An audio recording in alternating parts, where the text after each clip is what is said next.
Bienvenidos todos a un tiempo más de estudio de la palabra de Dios aquí en la Escuela Bíblica Virtual de COC. Seguimos en el estudio de Mateo en el capítulo 9, así que prepárate con tu Biblia y tus notas para seguir este tiempo de estudio de la palabra de Dios. Padre Santo, Padre bueno, te agradecemos y te glorificamos a ti por la bondad que tienes para con nosotros. Señor, que en esta hora tú nos ayudes y nos guíes a través de tu palabra. Te lo pedimos y te damos las gracias. En el nombre de Jesús. Amén.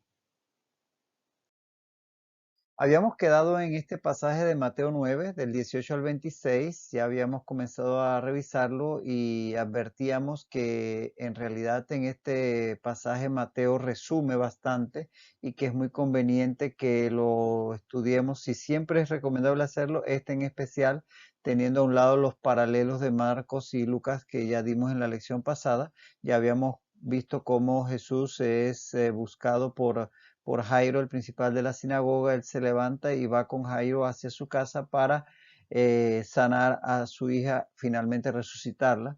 Y ahí habíamos quedado. Entonces, para retomar el texto, vamos a leerlo nuevamente para dar con el hilo y continuar ahí donde nos quedamos la vez pasada. Dice así: Mientras él decía estas cosas, vino un hombre principal y se postró ante él diciendo: Mi hija acaba de morir, mas ven y pon tu mano sobre ella y vivirá. Y se levantó Jesús y le siguió con sus discípulos. Y he aquí una mujer enferma de flujo de sangre desde hacía 12 años, se le acercó por detrás y tocó el borde de su manto, porque decía dentro de sí: Si tocare solamente su manto, seré salva. Pero Jesús, volviéndose y mirándola, dijo: Ten ánimo, hija, tu fe te ha salvado. Y la mujer fue salva desde aquella hora. Al entrar Jesús en la casa del principal, viendo a los que tocaban flautas y la gente que hacía alboroto, les dijo: Apartaos, porque la niña no está muerta, sino duerme. Y se burlaban de él. Pero cuando la gente había sido echada fuera, entró y tomó la mano a la niña, y ella se levantó. Y se difundió la fama de esto por toda aquella tierra. Vamos a continuar entonces, como decíamos, en ese punto donde Jesús sale con Jairo hacia su casa. Dice que, y he aquí, una mujer enferma de flujo de sangre desde hacía 12 años se le acercó por detrás y tocó el borde de su manto, porque decía dentro de sí: Si tocare solamente su manto, seré salva. Aquí quizás uno se preguntará cómo sabemos lo que esta mujer pensaba. Bueno, es muy probable, siendo que llegó a ser salva, que posteriormente fue parte de la iglesia primitiva, o por lo menos de los discípulos que seguían a Jesús, y contó lo que a ella le sucedía y cómo fue que llegó hasta Jesús, y todo eso seguramente lo contó y llegó hasta los oídos de Mateo y a los otros evangelistas. De tal manera que no es extraño que estos pensamientos de ella fueran conocidos, porque probablemente ella misma los compartió más tarde. Y comienza aquí en este texto diciendo que Jesús iba de camino a la casa de Jairo. Es lo que leímos en el pasaje anterior. Y bueno, ahí es donde esta mujer se acerca a Jesús con estos pensamientos. Ahora, fíjate que padecía de flujo de sangre, es decir, tenía lo que llamamos una metrorragia, un sangrado uterino, un sangrado transvaginal, como se llama en medicina, y que tenía 12 años. Esto puede ser causado por un fibroma, sea una miomatosis uterina, o puede ser un sangrado por un trastorno hormonal, en fin, pero tenía 12 años de padecer de ello. Y como decíamos, Lucas y Marcos dan mucho más detalles al respecto. Ahora bien, estos padecimientos definitivamente que la hacían inmunda. ¿Por qué? Porque la ley establecía que toda mujer durante su periodo menstrual era ceremonialmente inmunda. E incluso si tenía sangrado fuera de su periodo, también lo era durante todo el tiempo del sangrado. Eso lo leímos en Levítico 15, donde dice, Levítico 15, 25 al 27, dice: Y la mujer, cuando siguiere el flujo de su sangre por muchos días fuera del tiempo de su costumbre, o cuando tuviere flujo de sangre más de su costumbre, todo el tiempo de su flujo será inmunda como en los días de su costumbre.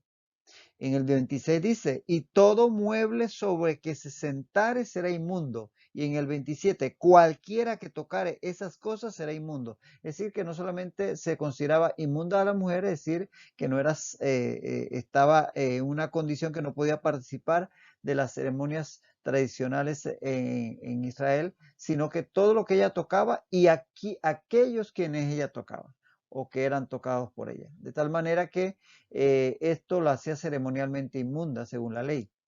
Ahora, esto le impedía, obviamente, tener interacción social, porque la gente se apartaba de ella al saber que tenía este padecimiento. Y por otro lado, le impedía tener vida conyugal, porque, pues, obviamente estaba con un sangrado continuo.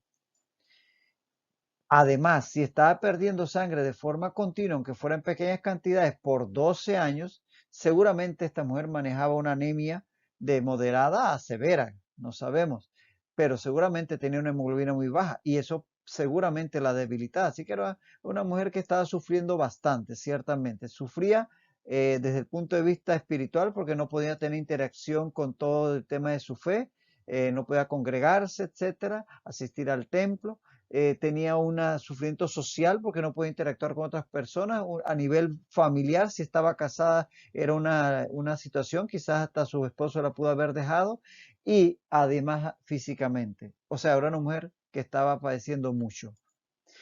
Ahora, debido a toda esta situación, ella se anima a creer y se acerca a Jesús y lo hace de forma subrepticia, es decir, se acerca por detrás, porque precisamente al ser ceremonialmente inmunda, no se atreve a acercarse de frente, donde todo el mundo la va a ver y la va a conocer como una mujer inmunda, no se atreve a acercarse a Jesús para pedir un milagro directamente, sino que lo hace así como en secreto, por detrás, así como entre la gente para tratar de acercarse a Jesús sin ser vista, sin ser notada. Y dice que ella decía dentro de sí, esta mujer estaba creyendo que podía ser sanada. Es decir, esta mujer tenía fe y ella tenía una fe genuina, genuina por todo lo que vemos que hizo y cómo fue al final salva. Así que la fe no podemos dudar que era una fe genuina, pero era una fe, si te fijas, una fe imperfecta, porque ella tenía esa fe que Jesús era el Mesías y que la podía sanar, pero ella tenía una fe así como que un poco mística de que si lo toco, como que el poder está en su ropa, el poder está en tocarlo, independientemente de que creyese que fuera el Mesías. Así que podemos decir que es una fe imperfecta, porque es como creer que aquellos objetos puedan tener, porque Jesús pasó por ahí, puedo tocarlos. Bueno, a veces nosotros tenemos una fe imperfecta, pero aún a pesar de nuestra fe imperfecta, el Señor que nos conoce obra milagros en nosotros. Y es que no tenemos que tener una super fe, como algunos quieren predicar por ahí, que tienes que tener una super fe para poder alcanzar el favor de Dios. De hecho, si lees en Mateo 17:20, en Mateo 17:20 dice Jesús que si tuvieres fe como un grano de mostaza, que es una semilla pequeñísima, diréis a este monte, pásate de aquí y se pasará y nada os será imposible. O sea que Jesús no nos pide una super fe. Con que tengamos algo de fe, Él hace la obra, pero tiene que ser una fe genuina. Y por otro lado, esta fe de esta mujer era una fe proactiva, eh, porque la llevó a actuar, es decir, tuvo el valor, se movió, fue intencional en su búsqueda de un milagro. Y definitivamente que lo hizo movida por su fe. Ahora, dice que ella decía y buscaba, y de hecho lo hizo, tocar el borde de su manto. Ese borde de su manto que describe con el texto de Mateo, describe como borde de su manto, se refiere en realidad a una de las cuatro borlas que eran estas tejidos de lana que todo israelita debía usar en las esquinas, en las cuatro esquinas de su túnica exterior. Y esto estaba así establecido en la ley que debía ser hecho como un recordatorio de la propia ley de Dios para que pues se mantuvieran en ella, para que la recordaran, para que la guardaran e incluso para que se identificaran como parte del pueblo de Dios.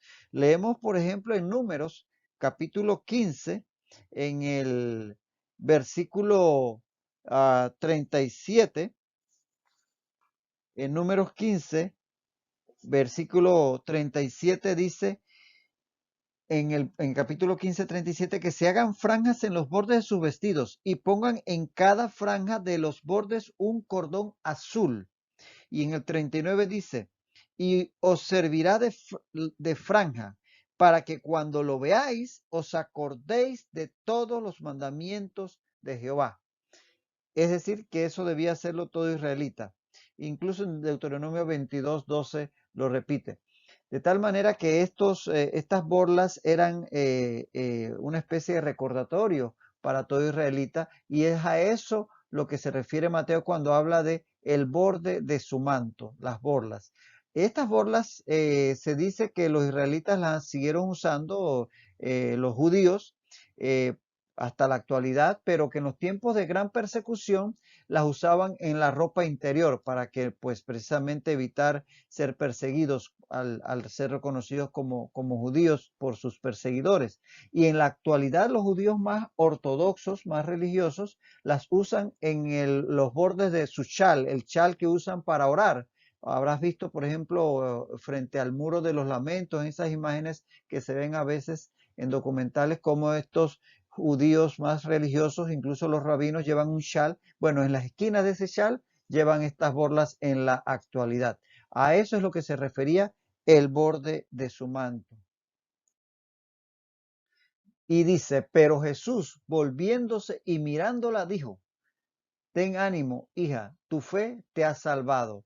Es decir, la mujer, como leímos en el versículo anterior, que estaba esperando ser salvada o ser sana, eh, fue en ese mismo momento curada.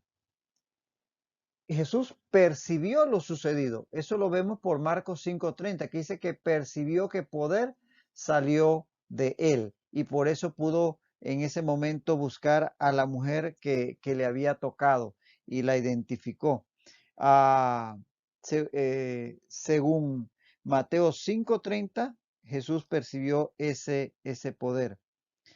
Ahora, vemos que le dio ánimo a la mujer, le dijo, ten ánimo, hija. Fíjate que son las mismas palabras que allá en Mateo 9:2 le dirige al paralítico, que fue traído por los 4 hombres en una camilla. Las mismas palabras. Él le dijo, ten ánimo, hijo. Y le dijo, tus pecados te sean perdonados. Acá le dice a la mujer, tu fe te ha salvado. Es decir, prácticamente esas palabras de identificación, hijo, cariño, ten ánimo, o sea, animando la fe de la persona. Es característico en Jesús al acercarse a aquellos que le necesitan. Y fíjate que el propio Jesús reconoció que la fe de ella le había hecho la obra. Él dijo, tu fe te ha salvado. Interesante, como más o menos deja entrever allá en Marcos 5:29, porque dice que al instante, cuando ella tocó el borde del manto de Jesús, fue sana. Es decir, que Jesús sencillamente le confirmó que haber creído en él como el Mesías, aunque de una forma imperfecta, eso le había permitido ser sana y por tanto haber alcanzado esa salvación en Cristo Jesús al reconocer en él el Mesías. Y es que la mujer fue sanada al instante. Algo así como cuando Jesús le dijo al centurión allá en Mateo 9:2, que había sido, que se hiciera conforme él creía, porque la fe es importante para alcanzar la respuesta de Dios, alcanzar el milagro. Sin embargo, no podemos enfatizar la fe por sí sola, no podemos pensar que la fe en cualquier cosa me va a permitir tener un milagro. Porque yo podría, por ejemplo, decir que no, que solo lo importante es tener fe. Y resulta que si yo tengo fe en un celular, pensar que eso me va a responder. No, es la fe puesta en Jesús, la fe correctamente depositada en el único y verdadero Dios. Es importante que entendamos esto. La fe es importante. La fe es el vínculo por el cual podemos contactar el poder de Dios, pero es una fe en Dios. A través de la fe alcanzamos en el Señor Jesucristo esa obra milagrosa en nuestras vidas. Entonces, tener claro eso, que la fe es importante, pero no aislada, una fe que sencillamente se tiene en cualquier religión, en cualquier forma de doctrina, sino la fe en Jesucristo, que es el único y verdadero Dios.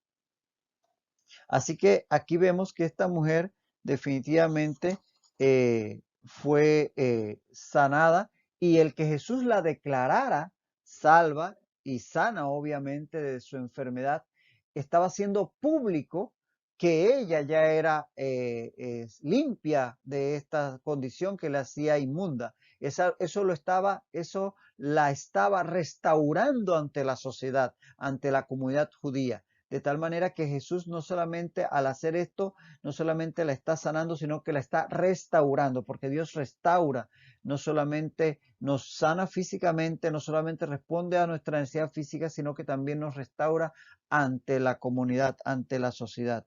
Y fíjate que esta mujer fue por sanidad y alcanzó mucho más, alcanzó la salvación.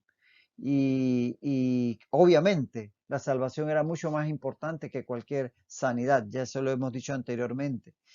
Pero hoy mucha gente llega a nuestras iglesias, llega buscando un milagro porque tiene una situación de enfermedad, una situación familiar, una situación que la queja. Y ellos vienen en busca de un milagro. Y a través de ese milagro, el Señor los atrae y alcanzan la salvación. Son maneras como Dios muchas veces hace que las personas se acerquen a Él para pues que puedan alcanzar precisamente esa salvación y sean restaurando ante Dios, sean restaurando ante Él, que es principalmente la restauración que debemos alcanzar, y ante los hombres. Y luego dice, sigue Jesús hacia la casa de Jairo y dice que al entrar Jesús en la casa del principal, viendo a los que tocaban flautas y a la gente que hacía alboroto, les dijo, apartaos porque la niña no está muerta, sino duerme. Y se burlaban de él. Fíjate que al llegar a casa de Jairo, Jesús se encontró con toda la parafernalia asociada a los sepelios en Israel. En casa de Jairo reinaba el dolor, reinaba la confusión. Pero cuando Jesús entra, va a traer orden, va a traer vida, va a tener gozo, alegría.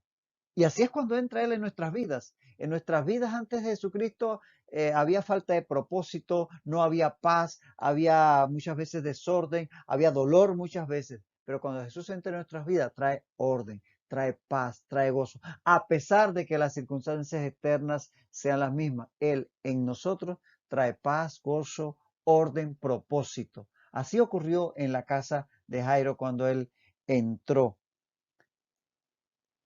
Y dice que Jesús le dice, la niña no está muerta sino duerme. Y aquí está usando un lenguaje figurado, que la niña no ha muerto, porque la niña no ha muerto definitivamente, porque la va a resucitar, pero en realidad sí está muerta, sí ha muerto, pero usa un lenguaje figurado dando a entender que le iba a resucitar. Así como habló, por ejemplo, de Lázaro. Puedes buscar en Juan 11, por ejemplo, en los versículos 11 al 14, cuando le avisan a Jesús acerca de la muerte de Lázaro, dice en Juan 11:11, nuestro amigo Lázaro duerme, mas voy para despertarle. En el 12 dice, dijeron entonces sus discípulos, Señor, si duerme sanará. Y el 13 responde él, pero Jesús decía esto de la muerte de Lázaro, y ellos pensaron que hablaban de reposar del sueño. Entonces Jesús les dijo claramente, Lázaro ha muerto. ¿Lo ves? Es un lenguaje figurado, pero allá se lo tuvo que explicar a los discípulos para que entendieran que hablaba de la muerte, pero una muerte que iba a ser transitoria porque él le iba a resucitar. Asimismo habla en este caso de la niña, que ella dormía. Y es que la muerte del creyente es como el descanso del sueño, porque es un tiempo, es perentorio, no es para siempre. Fíjate que hay varios pasajes en la Escritura que hablan de esta idea. Por ejemplo, Isaías 57, uno dice, perece el justo y no hay quien piense en ello.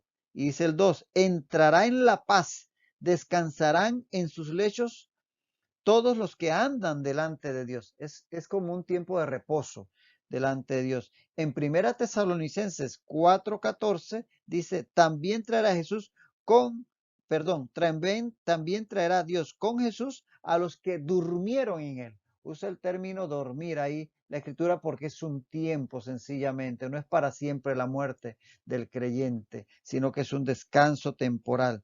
Y en Apocalipsis 14:13 dice, bienaventurados de aquí en adelante los muertos que mueren en el Señor. Dice, descansarán de sus trabajos porque sus obras con ellos siguen. O sea que esto no se acaba, esto sigue. De tal manera que la muerte del creyente es como el descanso del sueño. Y fíjate que es interesante que la palabra que hoy día utilizamos para cementerio, tú sabes obviamente lo que es un cementerio, esta palabra viene del griego kiometerion. Kiometerion es la palabra griega que fue pasando al latín y luego al español como cementerio. Kiometerion. ¿Sabes lo que significa en griego kiometerion? Pues significa dormitorio. O sea que desde allí parte la idea de que la muerte, sobre todo para el creyente, es un tiempo como el sueño, dormir nada más que, como dijo alguien, dice, el sueño es como una muerte breve y la muerte es como un sueño prolongado. Un sueño prolongado sencillamente. Así que cuando las personas mueren en Cristo, sencillamente es un sueño prolongado. Se van a levantar en su momento. De tal manera que aquí Jesús perfectamente usa la figura del sueño para esta niña que iba a resucitar. Ahora, con respecto a esta situación de en casa de Jairo, de todo el llanto que sabía y todo eso, un par de datos sobre las costumbres funerarias en Israel. En primer lugar, se estimaba mucho la obligación de hacer duelo por los difuntos. Era algo casi sagrado para la familia. Y no solamente la familia, sino que vecinos, amigos y obviamente los familiares acudían en cuanto se enteraban. Se enteraban de que alguien había fallecido, enseguida llegaban todos los allegados a acompañar a los deudos. Y de hecho los deudos tenían prácticamente la obligación de rasgar sus vestiduras en señal de duelo. Incluso se describen hasta 39 reglas de cómo debían ser rasgadas las vestiduras, cómo lo debían hacer los hombres, cómo lo debían hacer las mujeres, si era por un hijo, si era por un padre, si era hasta 39 reglas había de tanta importancia que le daban a este detalle de rasgarse las vestiduras cuando alguien moría en la familia. Se contrataban flautistas que tocaban usualmente melodías tristes, melodías lúgubres, que prácticamente lo que hacían era incitar al dolor, a la tristeza, al llanto, a la melancolía, para que la gente pues entrara en ambiente y todo el mundo llorara por el difunto y todo aquello. Eso era la función de los flautistas que eran contratados en este momento. Y también se contrataban mujeres que eran lo que llamamos lloronas profesionales o plañideras, que su función era llorar aunque no tuvieran nada que ver con el difunto y llorar prácticamente, como dicen, a llanto partido, es decir, como si fuera prácticamente su madre o un hijo que hubiera muerto.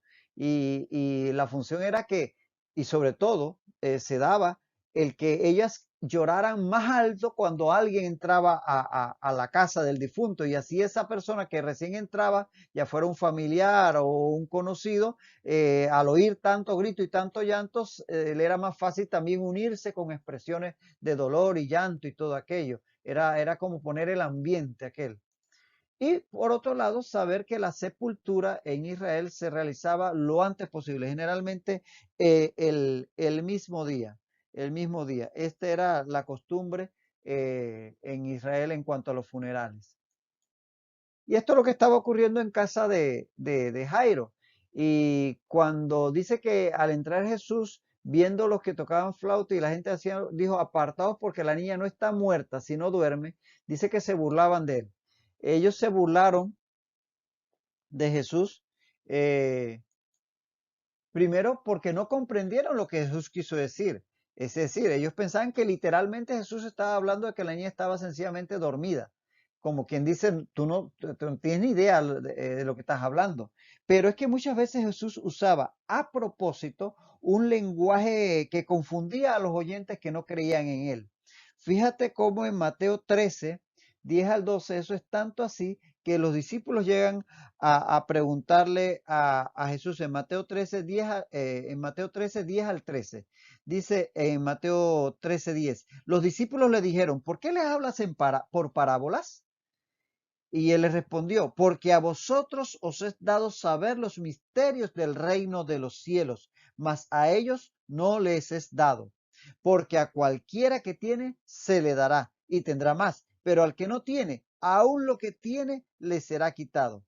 Por eso les hablo por parábolas, porque viendo no ven y oyendo no oyen ni entienden. Mateo 13, 10 al 13. ¿Ves? Jesús muchas veces a propósito hablaba algún lenguaje así como un poco figurado, en parábolas, para que aquellas personas que de por sí no creían, pues sencillamente si prefieren no creer, pues ya para que todavía les sea más difícil, porque ya habían decidido no creer y por más que él les hablara claro, no lo iban a hacer porque dice que viendo no veían, oyendo no oían.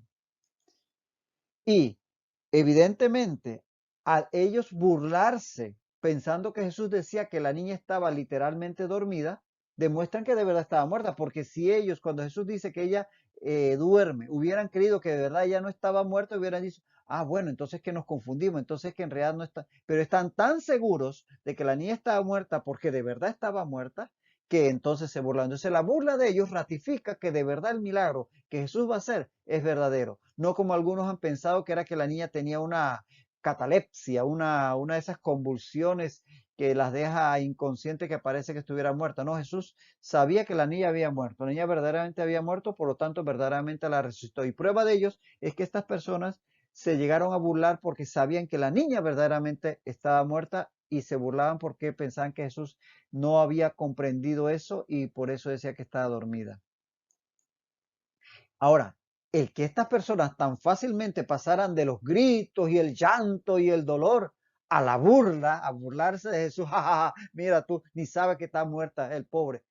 Evidentemente, o sea, de pasar de uno, te habla de la falta realmente de sinceridad en sus expresiones de dolor. Es decir, como muchas personas que realmente cuando expresan su dolor lo que están haciendo es sencillamente fingir. Y dice, pero cuando la gente había sido echada fuera, entró y tomando la mano de la niña, tomó la mano de la niña y ella se levantó. Y se difundió la fama de esto por toda aquella tierra. Jesús dejó fuera a todos excepto a los padres y a Pedro, Juan y Santiago según Marcos 5, 30 y 40. Y es que a la hora de los milagros hay que dejar fuera a los que roban la fe. Esa gente no tiene parte en ese momento porque lo que andan es quitándonos la fe. Y al tomarle la mano y hablarle, la niña volvió a la vida, porque según Marcos 5:41 le dijo en arameo talita cumi, es decir, niña, levántate. Y fíjate que le tocó la mano, a pesar de que según Levítico 21, 1 y 11, el sacerdote no podía tocar el cuerpo de un difunto porque lo contaminaba. Y Jesús, que es el sumo sacerdote, sencillamente tocó su mano y la resucitó porque Jesús no se contamina, porque Él es santo. De tal manera que Él tocó el cuerpo de la niña que había muerto y ésta resucitó. Y dice que lo grande de este milagro hizo que su fama se divulgara extensamente.